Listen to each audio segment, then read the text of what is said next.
Welcome to episode 471 of the RV Podcast. And in this episode, we talk about storing your RV over the winter.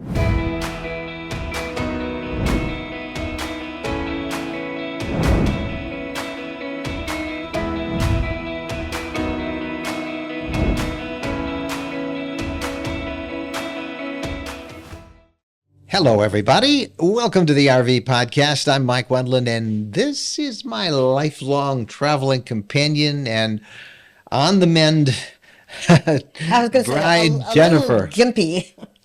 Yeah, you might want to explain that if she coughs a little bit, she's still recovering from some health issues she had last week. And I got just a little bit of an annoying cough that won't leave me alone. Yeah, a few more days. Yeah, but it's getting better, as she is. That was we've talked about this before, so we don't have to keep doing it. But we're delighted to have you back. It's a lot of work to do this podcast alone. Good for you. It is good for me. Speaking of the podcast, we should tell you that there are a number of ways you can consume this content. The first and the easiest way to do so is simply by listening to it on the RV Lifestyle channel, where there's a player right there, and you can click it, or you can watch the video version. You can certainly watch the video version on our YouTube channel. It streams there at youtube.com/RV Lifestyle. And the audio version, of course, is available on all of your favorite podcast apps. So listen up and watch it, and please make sure you give it a thumbs up that you like the video, and we would appreciate it, and the audio as well. The guest in this episode of the podcast is a friend of ours named Todd Henson, sometimes known as The Beard, and you'll find that out when you see Todd. He is from the National RV Training Academy. He's one of the top experts in RV matters far and wide. And he's worth listening to because he's just comes across, it shows he's such a nice, knowledgeable guy. He is, and he's going to talk about what to do, how to keep your RV in good shape while it's being stored for the winter. I did like his first top, and off camera he said the best tip is to store it in Florida where you can use it. But for those of you in colder climates, I think you'll find this a pretty handy episode. He'll share us some tips on everything from keeping mice out of the RV to what do you do about your battery while it's in storage, and then making sure that your roof, your tires, everything aren't damaged over the winter months. So, and you can never hear this information too often. Yep. And you'll meet Todd in just a few minutes. Also this week on the RV Podcast, we're going to learn what RVers think is the best day to travel. We're going to hear about some bear problems in North Carolina. And we're going to learn about a very handy app for RVers, particularly now as a lot of you are planning your summer travel arrangements. And we've got a great app for you and a free deal on it. So we'll talk about that later on. So if you think I'm doing a lot of talking, it's because I'm trying to ease and protect your voice. Because you do not want to listen to me. But it's much better. It used to really be nasty. Yeah. You were in the hospital actually 2 weeks ago, and it ended up for an unexpected hospital stay, complications from what was supposed to be a routine procedure. But hospitals are never good places, and it takes a while. So if you don't have peace about something, don't do it. Somebody said, and I don't know how true it is, but they said for every one day you're in the hospital, it takes you a week to recover from it. I could not believe simply not feeding myself for 2 days. I went to eat something and the spoon was kind of like everywhere, but except where my mouth was. Yeah. I love and believe in physical therapists. I mean, I figured out how to use a spoon again, but we forget how quickly we lose our motor skills. We do. And there's going to probably be a lot of that, and so I'll try and do most of the heavy lifting. And I'm not going to say excuse me. I'm just going to We have a little secret. When she feels she can talk, you can't see her knee underneath it kind of bumps me. I used to get all excited when that happened, but now I realize that means she's got something to say. So anyway, we'll kind of go from there. Hey, one of the things that we are really excited about and that we have had a lot of fun is we have added a new platform to all of the content that we stream for you. And this is a live stream that we're doing now on Amazon Live, and we are having so much fun. One of the things that we love to do are product reviews, and we have done a gazillion of them. We are sharing on Amazon Live our favorite RV products, outdoor products, all sorts of things. In fact, we just did a big one last night on Amazon Live. You can still find it there, and it'll be up for a long time on the best RV products that we have had and used this year. So check that out. That aired last night. But we want you to go over there and follow us. There's a little yellow button there that says follow, and please click that, follow us. You go to amazon.com/live/RV lifestyle. Amazon.com/live/RV lifestyle. And I'll put a link in the description below so you can find it, and also on the show notes for this episode. But please do us a big favor. If you follow us, that will tell Amazon Live, hey, these guys have some people that are interested in it, and they'll help get our platform shown to more people. We have so much gear and so many products. Oh, you can never have too much gear. Yeah, well, I don't know where we're going to store it all, but we love doing these reviews. We love to showcase new products, and please note, by the way, that we personally have and we use all of the products that we recommend. Now, if we show it, it's because we're confident in recommending it. So please do us a favor, go over there and subscribe, and then we're going to try and do these live streams there once, maybe even twice a week. Amazon.com/live/RV lifestyle. Please do us a big favor and follow us there. And we should tell everybody on all of our platforms, whether you're watching us on YouTube, please give it a thumbs up and make sure you are a subscriber there. And also on our podcast, if you would make sure you subscribe to the podcast. I had to do that self-serving pitch there, right? Yes, you do. Yes, we do. Another place that you need to go to is our RV Lifestyle Facebook group. We have 250,000 members now. It's just amazing to us. And if you post something, you ask a question, you will get an answer. You get hundreds. Yeah, sometimes literally hundreds in just a short period of time.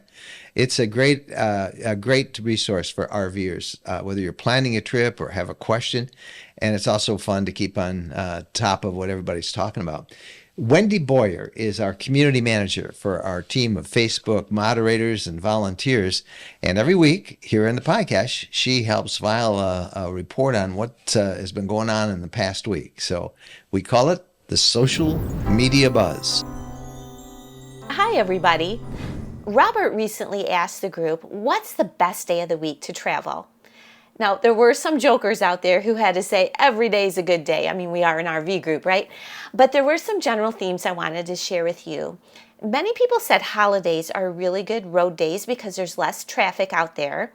And some said it really depends on where you're going, and that it's a good idea to know the market. If you're going, for instance, to Maine, where there's a big cottage industry, know what days people are arriving and leaving, and then stay off the road in those days.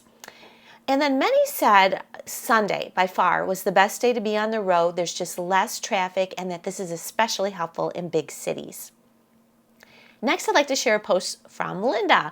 And Linda asked, what have you forgotten to put in your RV and later promised yourself you would never forget it again? A lot of people joined in on this one and had a bunch of fun. Some of the answers included Kaylee, who said she once forgot a fan in June. Linda forgot all of her towels.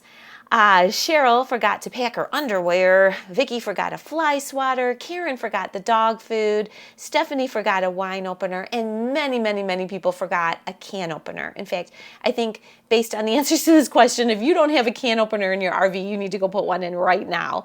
Again, it was a fun question, probably about 550 responses since I last checked. And so Linda's going to have a good list of things to not forget to pack. And then finally, the last thing I'd like to share with you is a post from Tanya. Now, Tanya recently gave her RV a facelift, And she took a bunch of pictures and posted them on the group so people could see what she did. And by the looks of things, many, many people loved it. So we'll put the pictures with some links in the show notes so those of you listening can click the links and see it. But Tanya had these really cute, fluffy, woolly looking sheep footstools for her RV sofas in the family room area. Super unusual and loved them. For her bathroom, she had these raised bowl style sinks, and she had a double sink that a lot of people liked. It was very sharp. Her shower had a seat in it and really nice crisp shower doors. And then many people commented on her pantry. She took a picture of how she organized her spices. It was really easy to see. Everything was labeled, and that got a lot of responses. So in the end, there were about 1,000 people who commented on Tanya's post. I think she gave many people inspiration. And so that's why I wanted to share it with you in case it inspires any of you to give your RV a little facelift too. And that's it for me this week. I'm Wendy Boyer, and I'll see you over at the RV Lifestyle Facebook group. I think everybody had the same feeling that we did, that Saturday and Sundays are always the best day to travel. I think actually Sunday, we've decided now, is the best day. Yeah. Holidays, but who wants to travel on a holiday? But we have traveled many holidays, and that works well. But I think now Sunday's the best day. Earlier in the morning, the better.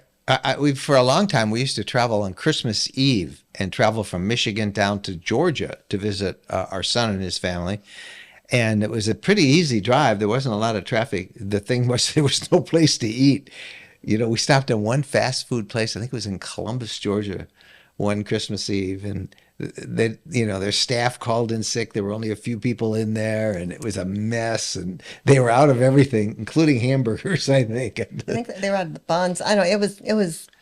There was a lack of food. Yeah, but Saturdays and Sundays we think are the best days. Anyway, if you're not a part of our Facebook group, just go over to rvlifestyle.com/Facebook and join the group and be a part of a huge 250,000 member plus community. It's growing about 1,000 every week, new members. Isn't that amazing? Wow. It is. It's crazy. All right. When we come back now, it's time for the interview of the week, and you'll hear some great tips on what to do to keep your RV in good shape while it's being stored for the winter. Stay with us. There is a new development coming on the market for RVers in Tennessee. It's built by the same company we bought our land from. We just went to look at it, and it is amazing. Mountaintop property, great views, big woods and trails close to the Buffalo River, like our property. Gorgeous countryside. It's only a few minutes from the Natchez Trace Parkway and an easy drive to Nashville. These are big properties, 5 acres and up, and the prices are great. There's even financing. We are really happy with our property. These guys do a great job. It's hard to find acreage where you can have an RV full-time, especially in popular destination spots. This is your property, your way. There's electric and high-speed fiber optic internet. No more crowded parks or reservations. You can stay as long as you want. Go to rvlands.net. That's rvlands.net. And now it's time for the RV interview of the week, and it's very timely. Yep. Particularly for those of you who are in colder climates, you have by now winterized your RVs. We did ours this week, both of them. And although we'll be using it every month, we always do, but we'll de-winterize as soon as we get into a warm climate with them. But anyway, they're winterized now, and they're sitting there, and they'll be sitting probably in one spot for, through the holiday season. For many of you, your RV is in storage for months at a time. Well, how do you keep it in good shape? How do you make sure everything is not having issues while it's sitting there stored? And what kind of precautions should you take? Our guest is Todd the Beard Henson from the National RV Training Academy. And Todd is a national expert on maintaining your RV. He's got a great way of just presenting and teaching. We've had him on the show many times. And this is a conversation we had back a while ago on what to do about your RV as it's being stored. And he gives some great tips. And be sure and listen to the end of that as well, because Todd is the author of a special course, or he's the lead instructor on a special course that you can get, a home study course. It's a great thing to get over the winter when you're not RVing, so you can get up to date on the maintenance that you can do and save yourself a lot of money. But for now, we're going to talk about how to make sure your RV is in good shape as you store it over the winter. Let's go over a lot of the considerations. I mean, we have a large investment sitting, in the cold weather. And the one thing we don't want to do is just simply leave it out there. And in all cases, so let's look at some of the best preferences. So number one is if it's possible, is to store it indoors, right? Store it indoors. The worst thing that we can do is leave this out in the field by itself, okay? But I know that in some cases, we've got no option. So how do we protect that investment? If you can't store it indoors, I would recommend storing it even outside of trees, okay? I know some people would say, well, if I sit it next to trees, the problem with that is that, most trees, of course, they go into winterization mode as well. And that's when we get a lot of foliage that drops. And then, of course, we get limbs that drop. And guys, most of our roofs are either some type of rubber membrane or PVC membrane, and falling objects are not desirable. So I would recommend, storing it in an open air situation. Now, from there, what are some other things that we can do? Okay, now we know that these RVs, the tires are just sitting there. There's a couple things that I want to look at. One is, of course, if you can roll them up on, some wooden blocks, especially if it's going to be on concrete, go ahead and roll them up on wooden blocks. The second thing is that as the air gets cooler and there's really not much going on, the tires can deflate. So I'm going to ask you to look at that, every once in a while, because we've had several situations, even with FEMA, where we would store these and of course, we had survivors living in them, but the tires would, begin to actually decrease their pressure, right? Release the pressure, however you want to say it, right? And the frame would frown. And, our survivors couldn't get out of the door because the frame was frowning. So we want to make sure that we're keeping an eye on it. So what we want to do is just make sure that, we're checking on this every once in a while, checking the pressure of our tires, but also maintaining looking around for any signs of rodents, any other type of wild animals, because they're looking for a place that's warm, right? And they will chew their way in and get outside of the cold weather. Now, to me, because people ask this all the time, how can we prevent, mice? And if I could come up with a surefire way, I would be a gazillionaire, I think. We're on their property. We're on their turf, right? Most of us, we're on their turf. The best that we can do is to, do whatever we can to try and stop them. But, all we can do is maybe limit what happens.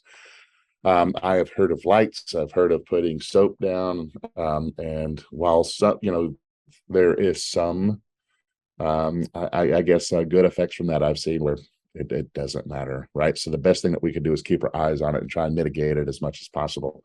Honestly, having a good feral cat. Yeah, Seems to be that's the what I best. recommend is get a cat. And there are so many different ways, and everybody has a theory. We'll put links to those along with in the show notes to this thing. But checking it regularly.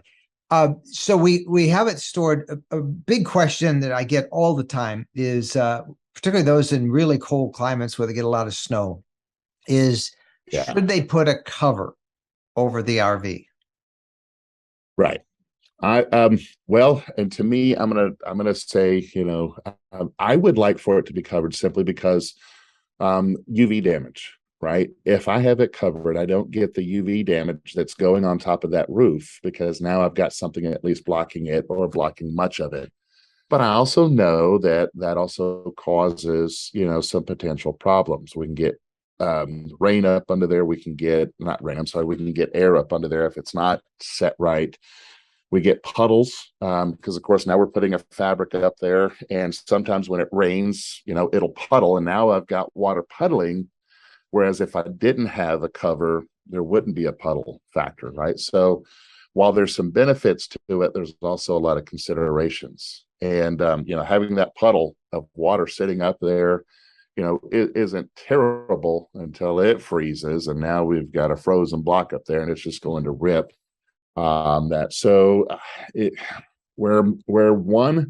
We're saving something, too. There's just more consideration. So I'm going to say on that as well. That is a preference matter when it comes to that. I like the idea of not putting UV damage up there on the roof because that's where the most expensive parts are. Yeah.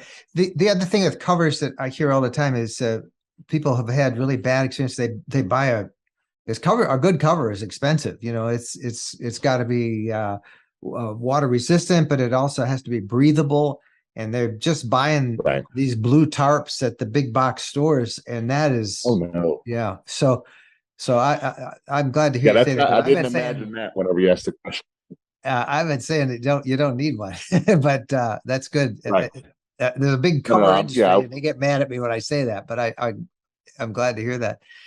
What about the so we get it on wooden block, we get this tires on wood if it's outside. We're going in looking for mice damage and all of that stuff. What about the batteries? This is another one. Should people trickle charge the batteries? Should they remove the batteries, turn them off? Should they keep it plugged in if they have a hookup? What kind of things should they do when their RVs in storage or not being used? All those answers were yes. Oh, good. That was yeah. So a lead acid gel or AGM battery is going to self-discharge its voltage roughly 1 volt every 30 days. So the best thing that we can do is keep it, on charge. If you have access to run power out to your RV, the simplest thing you can do is just simply plug it in. It doesn't have to be the full amperage. In other words, if you have a 50 amp RV, you don't have to plug it into 50 amps, providing that you don't turn anything else on. Because the converter that we have, or the battery charger in the RV, is a maintenance or a maintainer, a battery maintainer. It's sometimes called a trickle charge. So the best thing that we can do is keep those batteries charged up. The best way to explain it is, whatever your favorite, frozen drink is, where you're mixing your ice and your liquid of choice, adult beverage, whatever, right? And then you add whatever flavoring you have. You stick it in a blender, right? So you get it all blended up. Well, it'll stay blended for a little bit, but after a time, when you turn that blender off, things begin to separate. And that's what's going on inside the batteries, because they have electrolytes in there, kind of a salt. If we don't use them, the salt's going to basically stratify and sit down because we're not keeping it charged. We're not keeping the blender on. So if you have power to it, go ahead and connect it to power. If you don't have power, yes, if you can remove the batteries, bring it to your home location and put a battery maintainer, put it on a battery maintainer, that would be great. What about lithium batteries? Lithium battery, they supposedly are maintenance free. Is that true? Yes, that is true. They have very little. Electrolyte in them, and they don't off gas, so they are maintenance free. There's not much we have to do. Hallelujah. I know a lot of people will say, "Hey, Todd, I do know that lithium. The consideration is, of course, when it gets really cold. Well, when it gets really cold, we don't want to charge them. So lithium batteries, when we get right around the freezing point, that's when lithium batteries. The consideration is not to charge them heavily. So if you are winterizing and you don't have anything else on, even with a lithium battery, you can leave it there in the RV with a small maintainer charge, because it's going to drop it down to 5 amps anyway to charge it. So you're fine there. If you want to take those back to your home, place of residence or whatnot, you can just simply set those and let them set. Most manufacturers say up to 6 months. You don't have to charge them back up. It's ideal to keep them on a charge, but lithium is a different chemistry altogether. You don't have to keep them on a charge. Then the question about everybody seems to be getting solar panels. What concerns about those? What if snow, can they handle snow on top of them? They're obviously not going to be very effective in charging, but Do we have to Right. do anything special with our solar panels when the RV's in storage? Oh, so most solar panels, well, one, they're going to have a longer warranty on the solar panel than on your roof. So your roof is supposedly 10 years. Come on, best at 2. But solar panels are good for about 25 years. Depending on, which ones you buy, they'll have even a rating for hail. And I tell you, I'd much rather have a hail damage to a solar panel than on my RV. Solar panels a heck of a lot cheaper to replace. They can handle snow, right? Definitely can handle snow. The consideration is when you come back to dewinterize, you may want to get up there and clean them. They won't be very efficient. In other words, if it's a 200-watt panel that you have, and if it's all dirty, you may only see 60 or 70 watts. So we got to get up there and clean them just like you would, say, your windshield. And really, one of the best things after you clean it, just with regular Windex or whatnot, come back with some what is that, Rain-X or something like that, where it gives a very thin film, wax film, so that way when the water hits, it rolls off. Well, we have now winterized our RV. We now know what to do with it and keeping it in storage. Todd, we want to give another pitch for the course that you guys make. It's really one of the finest courses I've ever seen that teaches us all how to maintain our RVs. Now, I know a lot of people just go have their RVs winterized at a dealer, and that's the easy way to do it. But as we wrap all this, just the importance of people being able to do their own maintenance. Would you just address that a little bit? That it's not that complicated. Even I can do some of it. So talk about why we need to know that. Yeah. And I think what happens is we get deflated. We go in, brand new to the RV lifestyle. We think, well, we've worked on homes. We've done some stuff in the house. RV is not going to be that much different. And it's a lot of nuance, right? There's things that just don't operate the same as it does in the house. And because of those little nuances, a lot of us, we just totally don't know what to do, with the RV. And so, having this course, the course that we put together was to help you past all those nuances, because most of this stuff, once it's fully explained, you're like, I got this. This is now not that hard. And that's our whole goal, is to make the RV lifestyle, the RVers achieve what they're really, what their goal is. And that's to, go experience life, not to worry about why isn't this working or what do I need to do here? That's a lot of stress that you don't need. And it's not because, you're not smart enough. It's just simply because it hasn't been explained to you. So that's what we're actually covering in that home study course. Well, we will suggest that and put some links to it. And we'll have you back in a couple of months. We'll be having you back how to get our RV out of winterization and how to get it out of storage. So Todd Henson, Great. Thank you so much for making the time with us today. Thank you for having me. Well, now you know what comes next.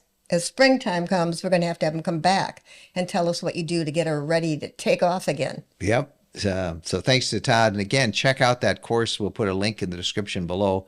It's a great course. Study, guys. You can do it at your own pace and do it over the winter when you're not using your RV. We really do need a couple feral cats. Yeah, the feral cats to keep away the mice. You think we can convince Bo of that? Yeah, Bo's not a big fan of cats, but Well, he is. he's a Category of as squirrels, unfortunately. I love cats. Bo is a speciesist. Yeah, he doesn't like the cat species. But maybe if we got a kitten. I think if you got a kitten, he might, he'd know that's a baby. Anyway, right. Oh, well. We'll have to solve that problem. Some of you, if you have a dog that doesn't like cats and you've introduced it to a cat, how did that go? Tell us about it. I'm sure you could Google it. Yeah. And if you've got a topic you would like us to do an interview with, or somebody you think has a great story about the RV lifestyle, be sure and contact us. Our email is mikeandjen@rvlifestyle.com. Coming up, the RV news of the week and some stories about problem bears in North Carolina. The one thing that can ruin a perfect RV trip is a bad mattress. And believe us, we know. Over the years, we've tried many and we have found them all wanting until now. Now, we sleep on the RV mattress by Brooklyn Bedding. Quite simply, it's the best we've ever slept on. We chose a queen-size Aurora Luxe medium firm mattress that arrived tightly rolled in a box. All we did was put it on the bed, unroll it, and wait for it to recover from the compression. Then we put on the sheets and the bed covers and found we slept so well that we ordered another one for our home. That's how comfortable it is. Our sleep is now so luxurious and deep that we can't imagine using a different mattress. Shipping is free. If you're disappointed with the current mattress in your RV, you owe it to yourselves to try the RV mattress by Brooklyn Bedding. Brooklyn Bedding sends out all of their RV mattresses from their own factory in Arizona. This means they're able to use premium materials at a reasonable price for you with no middleman bringing up the cost. Make sure to check out their Black Friday sale at the end of this month. It'll be their biggest deal of the year. Don't miss out on the best sleep of your life. Visit rvmattress.com/RV lifestyle and hurry, because once November's over, so are these incredible deals. But wait, there is more. There is a great Black Friday sale going on this month. Check them out. Just go to rvmattress.com/RV lifestyle, because once November is over, these big savings are over too. So check it out. rvmattress.com/RV lifestyle. And now for the lead story of the news of the week, we find out about a bear who was having a bad day, I think, or maybe it was a bad night. I don't know what time this happened, but a bear, for some reason, decided to light into, what was it, a travel trailer in North Carolina State Park, and the bear ripped the siding off the RV at Gorgeous State Park Campground in North Carolina. The bear just shredded the thing, and it started pulling the insulation and everything off into the woods with it. Maybe he was going to, I bet he was going to line his cave with that in the winter, keep it a little, maybe a little cushy to lay on and keep it warm. And fortunately, bear as well as the campers are fine, though it's not clear if anybody was in that camper or not. Let's hope they weren't making s'mores or something. I don't know. Yeah, we don't know. The story didn't say whether the people were in it at the time or whether they came back and found it. I suspect that was the case, because it'd be a pretty big story if the people were in when the bear did it. But they've shut the campground down for a while, and they're going to try and cool off that bear. They don't know why he was having a bad day, but it's a reminder in bear country. Bear aware. Yeah, be bear aware. And even though it's starting to get cool, the bears don't all necessarily hibernate at the same time. And, they don't really get inactive until it is very, very cold out. Now, that bear should have had a full belly, because he's had all summer and fall to gather food. When you think of spring is when they're a bit aggressive. I think, like you say, he was having a bad day. So did the people. I think he wanted the insulation. So did the people. Yeah, maybe he's a smarter bear than you think. Smarter than the average bear. Hey, boo-boo. The only way kids would know that Yogi Bear thing is if they went to the Yogi Bear campground, because I don't think the cartoons are on anymore. I don't know. Maybe they are. Probably not violent enough. Just joking. They are pretty violent, though. Remember, Yeah, they're nobody's always getting violent. shot and out of Old-fashioned cannon violent, and stuff. yeah. Speaking of bears in North Carolina, officials have had to close an 8-mile stretch of the Blue Ridge Parkway.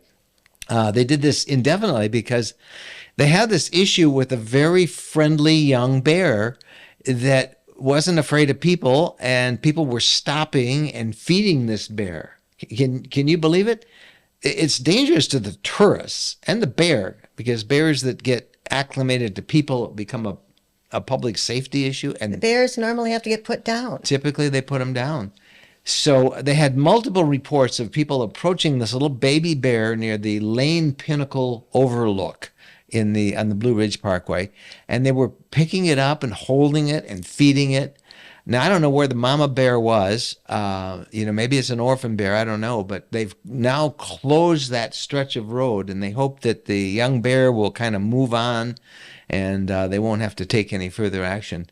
Right now, all the bears are super focused on eating as much as possible. So you're telling me our dog Bo must be part bear? Yeah, because he's very focused on eating too, isn't he? Come to think of it, so are we.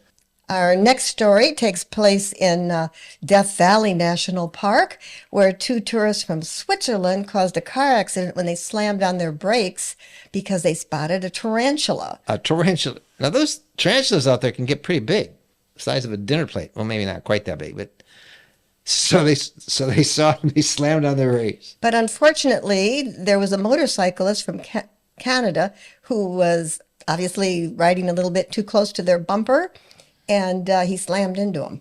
Now, they were in a rented camper van, these tourists from Switzerland, and the Canadian motorcyclist had to be taken to a hospital. The tarantula, by the way, was fine. Rangers say, hey, drive slowly, keep a safe distance, and remember that wildlife, even tarantulas, can pop out at any time. Our next story is a feel-good story about a grandson who surprised his grandfather by tracking down a 1950s era travel trailer that was made by his grandfather. In fact, his grandfather was Harold Platt, and he is the son of the founder and the president of the Platt Trailer Company.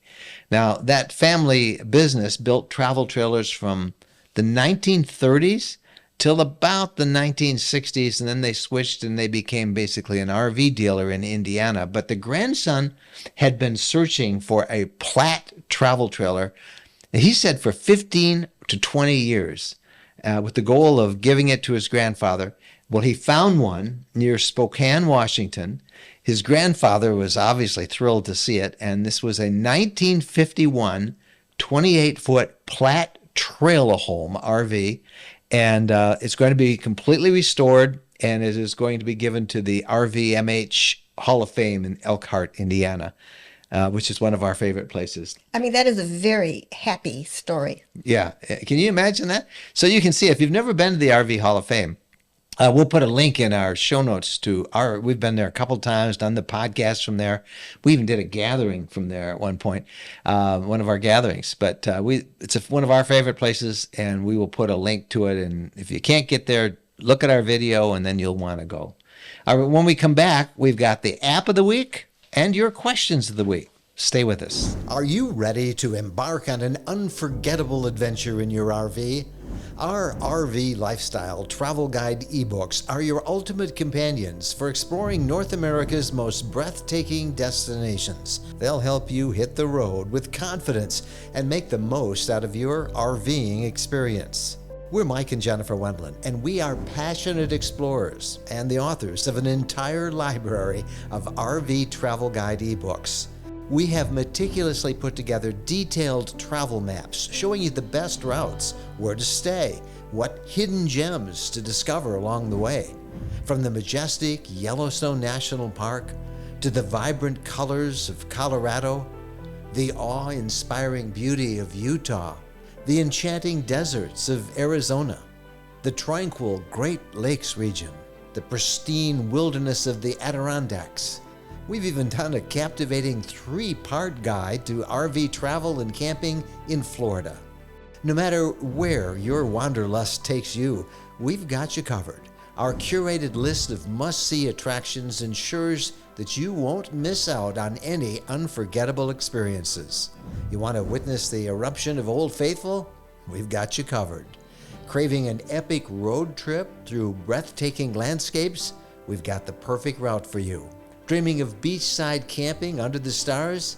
We know the best spots. With our ebooks available for instant download at rvlifestyle.com/books, you can have the knowledge you need right at your fingertips.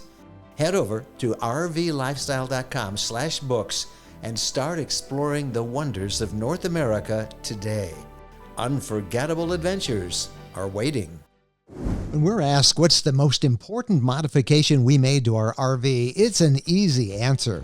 Battle-Born batteries. Battle-Born batteries are quality, safe, reliable lithium batteries that allow us to stay out there off the grid longer. Lithium batteries charge faster, they charge fuller, they're longer lasting, they're maintenance free, and Battle-Born batteries are protected by a 10-year guarantee. Now, in our case, they just dropped into the existing AGM batteries that we have, and they'll probably be the same on your rig too. Battle-Born battery experts can get those in your rig just like they did with ours. They can also match you up with the right cabling, the inverter, the charger, the solar controller, everything. Jennifer and I swear by our Battleborn batteries, they allow us to boondock off the grid. Check them out. Go to rvlifestyle.com/lithium. rvlifestyle.com/lithium. Welcome back, and now it's time for the app of the week, and we got a really great one for you because you're going to be planning your spring trips and you're traveling, and you need this app. Yeah, a lot of you have heard of this. Have heard of the Dyrt, DYRT. That's a great free app that really is awesome. Has all sorts of campgrounds. But what we want to talk about is the Dyrt PRO. Now that is a premium app. It basically costs you $36 a year, but we think it is worth it.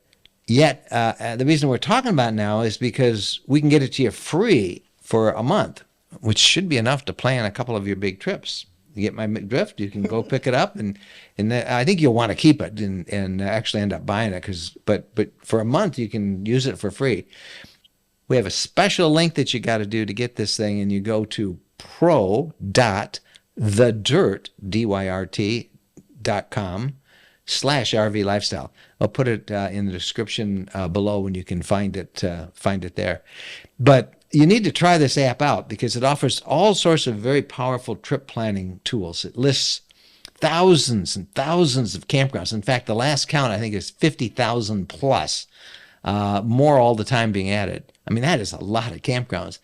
And you can then use it to define a route. You can talk about what you want, whether you want a boondock, whether you want full hookups, whether you need a doggy area, whatever it is. If you want to list how far you want to drive a day, this really will help you come up with an app, and you can with a map, and then you can download that from the app, and you can use it at any time you want. You can also save up to 40% at, I think they've got over 1,000 campgrounds that offer these discounts. It lists more than 5,000 boondocking spots, free places where you can camp. And then it has 19,000 places where you can find overnight camping and dump stations and water fill-ups and stuff like that. Our favorite feature is you can get reservations at sold-out campgrounds.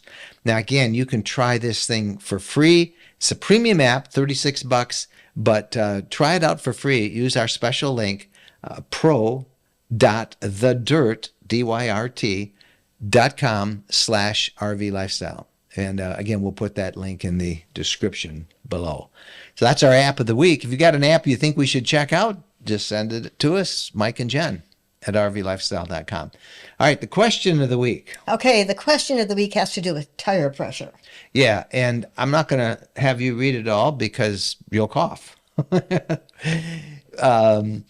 You can kind of point like Vanna White does. Learn sign language. Yeah, sign language, yeah.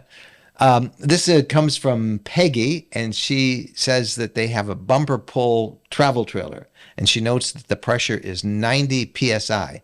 That's the cold pressure reading. There's a little sticker on your RV that says what you should inflate the tires to. She says, quote, "I have tried reaching out to the manufacturer. I've looked online, can't find the answer to my question. We set the tires at 90 psi when cold. As we drive, of course, the tires warm up, and the psi reading I get on my tire pressure monitoring system increases. What's the maximum it can go without me having to worry? Is that something I should be concerned about if it just goes higher than the 90 psi? I'm kind of obsessed, and I stress about what the TPMS is telling me because I can't get a good answer as to what it should be setting. Any thoughts would be helpful. Thank you so much." I can see where that's kind of confusing. Yeah, and the thing to remember is the recommended pressure is always for cold tires. Yeah, so or before you start driving. Before you start driving. And yes, it is normal that the pressure will increase as you drive and the tires warm up. And we have found 2 to 6 pounds or so as that's what they'll be. So if it's set at 90, we may see one of the tires, or both of them, all of them reading 94, 96. They might have little differences between them, but that's normal. In fact, the tires are engineered that way. It is the cold rating that you should inflate to. And it's not gonna hurt if it goes that much more. Now, I say all that with the caveat that before you embark on any RV trip, you should always do a visual inspection of your tires. Make sure they're not wearing, in a improper way or something. So always inspect them, and if they're showing unusual wear, take it to a tire or have a mobile RV tech come and look it over. But perfectly normal that it goes up, and you don't have to worry about it. You don't have to keep your eyes glued. If there's something really wrong, your TPMS system, tire pressure monitoring system, it will give you an alert and a warning. So, good question. You got a question for us? We'd love to get it. Just email us, Mike and Jen at rvlifestyle.com. And you did pretty good. You only had Pretty a few good. coughing episodes. I'm going to go have some chicken noodle soup. That always makes you feel better. I'm glad to have you back. It's good to be back. Yeah. Hopefully next week there'll be no coughing. And then next week, I'll just let you do the whole thing. There you go. Hey, guys, thank you so much for watching. Have a great rest of the week. Happy trails.